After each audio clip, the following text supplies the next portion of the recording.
Welcome to the 90th episode of the hot issue. आज बड़ा तारीखी दिन है क्योंकि आज वो दिन है जिस दिन महाराजा हरि सिंह ने इंडिया के साथ साइन ऑफ एक्सेशन पे, इंस्ट्रूमेंट ऑफ एक्सेशन पे साइन किए थे और हमें भारत का हिस्सा बनाया था। ये जानना ज़रूरी है कि 560 से भी ज़्यादा प्रिंसली स्टेट्स थी जो इंडियन इंडिपेंडेंस एक्ट 1935 के तहत आज़ादी के टाइम पे यानी कि 1947 अगस्त में वो आज़ाद हो चुकी थी और वो इंडिपेंडेंट हो गई थी और उनके लिए ये कहा गया था कि आप हिंदुस्तान या पाकिस्तान के साथ जुड़ सकते हैं या आप इंडिपेंडेंट भी रह सकते हैं।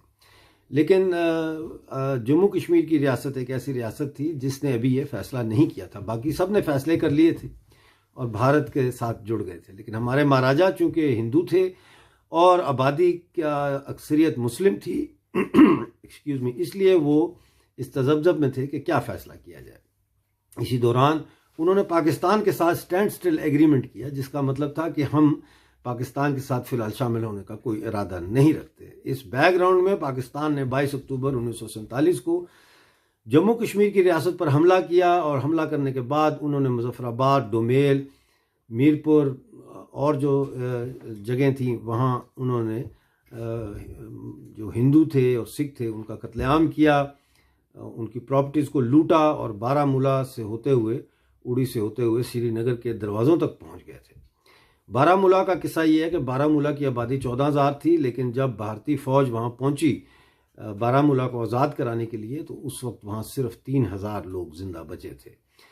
तो बहरहाल इसकी डिटेल में तो मैं कई दफ़ा गया हूँ और मेरी वीडियोस मौजूद हैं इसके लिए, लेकिन आज मैं ये कहना चाहता हूँ कि हमें आज एक नया अहद करना चाहिए और वो अहद ये करना चाहिए कि जो इंस्ट्रूमेंट ऑफ एक्सेशन 27 अक्टूबर 1947 को जिसकी वजह से हम भारत का हिस्सा बने, हम भारत का हिस्सा इस तरह से नहीं है कि हम कोई बाहर के लोग हैं और भारत का हिस्सा बन गए। हम भारत का ही एक अटूट अंग है और हमेशा रहेंगे।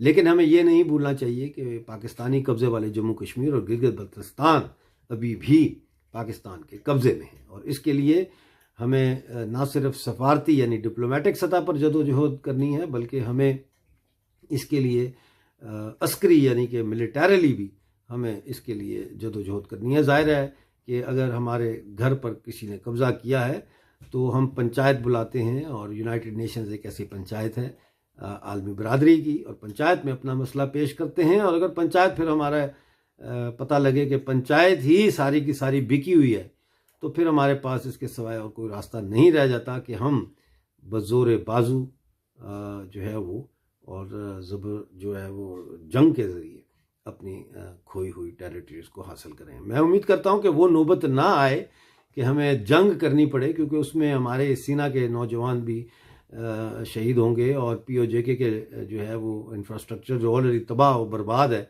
वो मज़ीद तबाही और बर्बादी का शिकार होगा और इनोसेंट लाइफ्स जो है वो ज़ाया होती हैं। इसलिए मैं हमेशा यही कोशिश करता हूँ कि नॉन वायलेंट तरीक़ों से जम्मू कश्मीर का जो मसला है पाकिस्तानी कब्ज़े वाला वो हल हो जाए। दोस्तों साथियों, पाकिस्तान इस वक्त एक बहुत ही बड़े बहरान से गुजर रहा है। पाकिस्तान की ग्रोथ जो है वो नेगेटिव में चली गई है। एक्सपोर्ट्स उनकी बिल्कुल ही ना होने के बराबर हो चुकी हैं, यानी कि सिर्फ एक्सपोर्ट के ऊपर भरोसा करके फॉरेन एक्सचेंज अब नहीं कमाया जा सकता। तो ये इस बैकग्राउंड में जो PDM बनी है और जो पाकिस्तान डेमोक्रेटिक मूवमेंट की तहरीक है वो बहुत सिग्निफिकेंट है।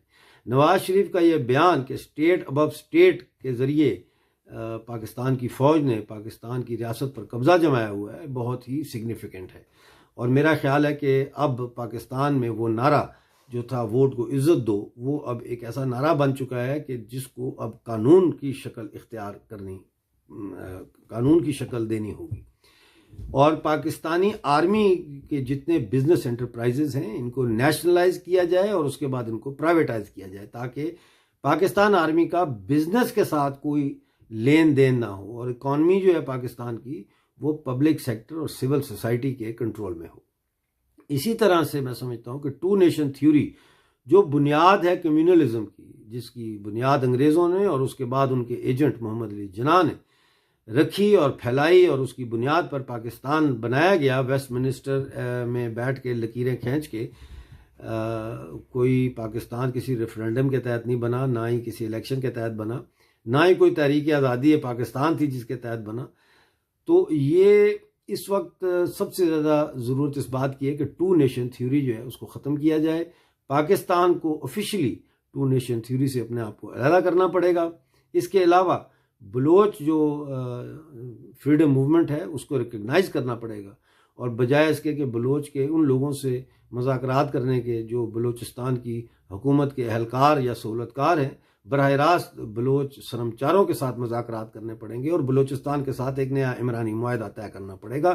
ख्वाह इसका मतलब ये क्यों ना हो कि बलोचिस्तान एक आज़ाद और ख़ुद मुख्तार रियासत के तौर पर वजूद में आए, जिसकी बाज़गश्त हमने कोयटा के जो PDM का जलसा था उसमें भी सुनी। इसी तरह PTM के साथ बराह रास्त मुज़ाकरात करके उनके साथ भी एक नया इमरानी मुआहदा होना चाहिए और पख्तूनिस्तान के का सूबा बनाना चाहिए, और वो सूबा जो है वो उसका नेचुरल जो जोड़ है वो अफ़गानिस्तान के साथ बनता है। लिहाजा पाकिस्तान ड्यूरेड लाइन को भी जो है वो उसको नल एंड वॉइड करार देना चाहिए और अफ़गानिस्तान के साथ नए सरहदी मुआहदे करने चाहिए। इसी तरह से CPEC को फौरी तौर पर रोक देना चाहिए, क्योंकि CPEC बेसिकली चाइनीज़ इंपीरियलिज्म का एक एक्सपेंशनिस्ट प्रोजेक्ट है। पिछले हज़ारों सालों से हम CPEC के बगैर ही इकोनॉमिक सर्वाइवल करते रहे हैं और आगे भी हम कर सकते हैं इंडिजिनस इकॉनमीज़ को डेवलप करके। जिस तरह मोदी जी ने कहा वोकल फॉर लोकल, यानी कि आप अपनी लोकल प्रोडक्ट्स के लिए आप सेल्स पर्सन बने और अपनी लोकल प्रोडक्ट्स को आप डेवलप करें, प्रोड्यूस करें और उसके बाद ट्रेड करें।